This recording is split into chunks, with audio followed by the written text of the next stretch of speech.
Hi friends, வணக்கம். Welcome to தினப்படி சமையல். இன்றைக்கி நம்ம பார்க்க போகிறது பீட்சா. அதுவும் கோதுமை வச்சு ரொம்ப ஈஸியாக இந்த பீட்சாவை அவனே இல்லாமல் வீட்டில் செஞ்சிடலாம்.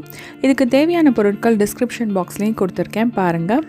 இப்போ இருக்கிற இந்த பேண்டமிக் சிச்சுவேஷனில் நம்ம வெளியில் போய் பீட்சா சாப்பிட்றதுங்கிறது கொஞ்சம் கஷ்டமான விஷயம். ஸோ நம்ம வீட்லேயே ஹெல்த்தியாக இந்த பீட்சாவை செய்யலாம்.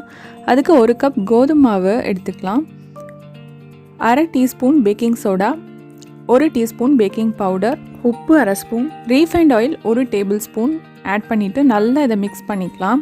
இந்த பீட்சாவுக்கு நான் ஈஸ்ட் எதுவும் ஆட் பண்ணலை. ஸோ ஈஸ்ட் அவாய்ட் பண்ணுறதுனால நம்ம பேக்கிங் பவுடர், பேக்கிங் சோடா ரெண்டுமே போட்டால் தான் நல்லா சாஃப்டாக வரும். இதை நல்லா முதல்ல மிக்ஸ் பண்ணிக்கலாம். இதுக்கப்புறம் என்ன இதில் ஒரு ட்ரிக் இருக்குன்னா, நம்ம தண்ணியே ஆட் பண்ணாமல் தயிர்லேயே தான் இந்த மாவை பிசைய போகிறோம். மொத்தம் எனக்கு ஒரு 1/2 கப் தயிர் தேவைப்பட்டது. கொஞ்சம் கொஞ்சமாக தயிர் ஆட் பண்ணி இதை முதல்ல நல்லா பிசைஞ்சிக்கலாம். இதை முதல்ல பிசையறச்சே பார்த்திங்கன்னா ரொம்ப ஸ்டிக்கியாக இருக்கும், கையெல்லாம் நல்லா ஒட்டிக்கும். ஆனாலும் நம்ம இதை நல்லா பிசையணும். அதே மாதிரி தயிர் பார்த்திங்கன்னா நல்லா ஃப்ரெஷ்ஷான தயிராக எடுத்துக்கோங்க. இதை எவ்வளோக்கு எவ்வளோ பிசைகிறோமோ அவ்வளோ சாஃப்டாக வரும் பீட்சா. 10 நிமிஷம் கழித்து நம்ம நல்லா கையை வாஷ் பண்ணிக்கலாம், ஏன்னா ரொம்ப ஸ்டிக்கியாக இருக்கும். கையை வாஷ் பண்ணிவிட்டு வந்துட்டு அதுக்கப்புறமா திருப்பி 1 டேபிள் ஸ்பூன் அளவுக்கு ஆயில் ஆட் பண்ணிவிட்டு ஜஸ்ட் ஒரு 2 நிமிஷம் நல்லா பிசைஞ்சிட்டு ஒரு ஈர துணி போட்டு நம்ம மூடி வச்சிடலாம். மொத்தமாக இது ஒரு 10 மினிட்ஸ் ரெஸ்ட் டைம் கொடுத்தா போகிறோம். ஏன்னா தயிர் ரொம்ப புளிச்சு போயிடும். நம்ம 1/2 அன் ஹவர்லாம் ரெஸ்டிங் டைம் கொடுக்கக்கூடாது, 10 மினிட்ஸ் தான் இதுக்கு ரெஸ்டிங் டைமு. இதுக்கப்புறம் இந்த துணியை எடுத்துகிட்டு நம்ம ஒரு நிமிஷம் போல் இந்த மாவை நல்லா பிசைஞ்சிட்டோன்னா நம்மளோட மாவு ரெடி ஆகிடுது. அவ்வளோதான். பாருங்கள் எவ்வளோ சாஃப்டாக இருக்குது பாருங்கள். ஈஸ்டெல்லாம் ஆட் பண்ணாமையே நமக்கு இந்த மாவு ரொம்ப சாஃப்டாக கிடைக்கும். இதுக்கப்புறம் நம்ம இந்த மாதிரி ஏதாவது ஒரு தட்டு எடுத்துக்கோங்க. தட்டு எடுத்துகிட்டு அதில் நல்ல பட்டர் இல்லைன்னா கீ அதை நல்லா அப்ளை பண்ணிக்கணும். இதில் நம்ம எவ்வளோ தூரம் அப்ளை பண்ணுறோமோ அவ்வளோ தூரம் நமக்கு ஒட்டிக்காமல் கருகாமல் கிடைக்கும். ஸோ பட்டர் நல்லாவே அப்ளை பண்ணிக்கலாம். அதுக்கப்புறம் மாவில் நம்ம ஒரு போர்ஷன் மட்டும் எடுத்து இந்த மாதிரி கையால் நல்லா அழுத்தி விட்டு தட்டில் ஸ்ப்ரெட் பண்ணிக்கலாம். தட்டோட கார்னர்ஸில் மட்டும் கொஞ்சம் திக்னஸ் இருக்கட்டும், மற்றபடி தட்டுக்குள்ளே இருக்கிற இடம்லாம் இந்த மாதிரி நல்லா ஸ்ப்ரெட் பண்ணிக்கோங்க. இந்த கார்னர்ஸ் வரப்போ மட்டும் கொஞ்சம் கொஞ்சம் நம்ம திக்னஸ் கொடுத்துக்கலாம். ஏன்னா நம்ம பீட்சா ஷேப் அப்படி தான் இருக்கும் இல்லையா. ஸோ அதோட க்ரஸ்ட்டுன்னு சொல்லுவாங்க, அந்த இடம் மட்டும் கொஞ்சம் பெருசாக இருக்கும். மித்த இடத்தெல்லாம் இந்த மாதிரி நல்லா அமுத்தி கொடுத்துக்கலாம். அதுக்கப்புறம் ஒரு ஃபோக் வச்சு இதை நல்லா குத்திக்கோங்க. ஏன்னா இது நம்ம சோடா, உப்பு, பேக்கிங் பவுடர் ரெண்டுமே ஆட் பண்ணியிருக்கிறதுனால நல்லா உப்பிக்கும் இதை குத்தலைன்னா. ஸோ இதை நல்லா அங்கங்கே ஃபோக் வச்சு குத்திக்கோங்க. இதுக்கப்புறம் மேலே நம்ம பீட்சா சாஸ் அப்ளை பண்ணிக்கலாம். பீட்சா சாஸ் எப்படி பண்ணுறதுங்கிறது இப்போ மேலே வருது பாருங்கள். அது இல்லாத நான் டிஸ்கிரிப்ஷன் பாக்ஸ்லேயும் கொடுக்குறேன். பீட்சா சாஸும் நம்ம ஈஸியாக வீட்லேயே செஞ்சிடலாம். அதுக்கப்புறமா என்கிட்ட இன்றைக்கி சீஸ் ஸ்லைசஸ் தான் இருந்தது, அதனால நான் 2 பேக்கெட் சீஸ் ஸ்லைஸ் ஆட் பண்ணியிருந்தேன். பட் பீட்சாவுக்கு பெஸ்ட்டு பார்த்திங்கன்னா மொசரெல்லா சீஸ் தான், இல்லைனா செட்டார் கூட யூஸ் பண்ணிக்கலாம்.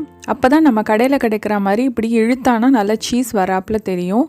அதுக்கப்புறம் மேலே டாப்பிங்ஸ்க்கு நான் இன்றைக்கி கேப்சிகம், ஆனியன், வெங்காயம், அதுக்கப்புறம் தக்காளி ஆட் பண்ணியிருக்கேன். நீங்கள் கலர் கேப்சிகம்ஸ் இருக்கு இல்லையா, எல்லோ, ரெட்டு, அப்புறம் கார்ன், பன்னீர், ஆலிவ்ஸ், இது எது வேணுமோ எல்லாமே நீங்கள் டாப்பிங்ஸ்க்கு ஆட் பண்ணிக்கலாம். அவ்வளோதான், நம்மளோட பீட்சா பிளேட் இப்போது ரெடி ஆகிட்டுருக்கு. ரொம்ப சிம்பிளாக பண்ணிடலாங்க. இதுக்குன்னு நம்ம எதுவுமே மெனக்கடணும்னு இல்லை. இப்போ இந்த பீட்சாவோட ஓரங்களுக்கெலாம் நம்ம கொஞ்சமாக பட்டர் இல்லைன்னா கீ அப்ளை பண்ணிக்கலாம். அப்போ தான் அந்த க்ரஸ்ட்டு நல்லா இருக்கும் சாப்பிட்றச்சே. இப்போ ஒரு 10 மினிட்ஸாக நான் இந்த பேனில் உப்பு போட்டு அதில் இந்த மாதிரி கப் மாதிரி வச்சு ப்ரீஹீட் பண்ணியிருக்கேன். 10 மினிட்ஸ்க்கு ப்ரீஹீட் பண்ணால் போதும். இந்த உப்பு நம்ம எத்தனை தடவை வேணாலும் யூஸ் பண்ணிக்கலாம்.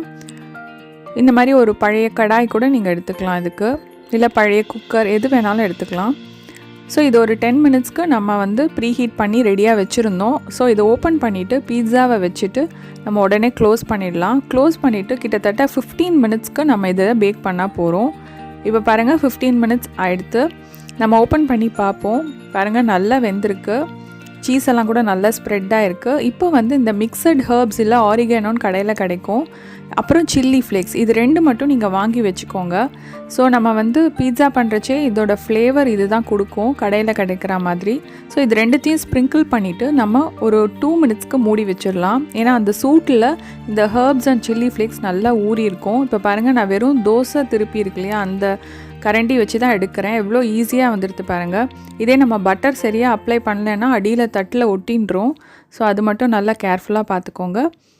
இப்போ நம்ம வந்து இதை பீட்சா கட்டர் இருந்தால் அதில் கட் பண்ணிக்கலாம், இல்லைனா ஒரு நைஃப் வச்சு கட் பண்ணிக்கலாம்.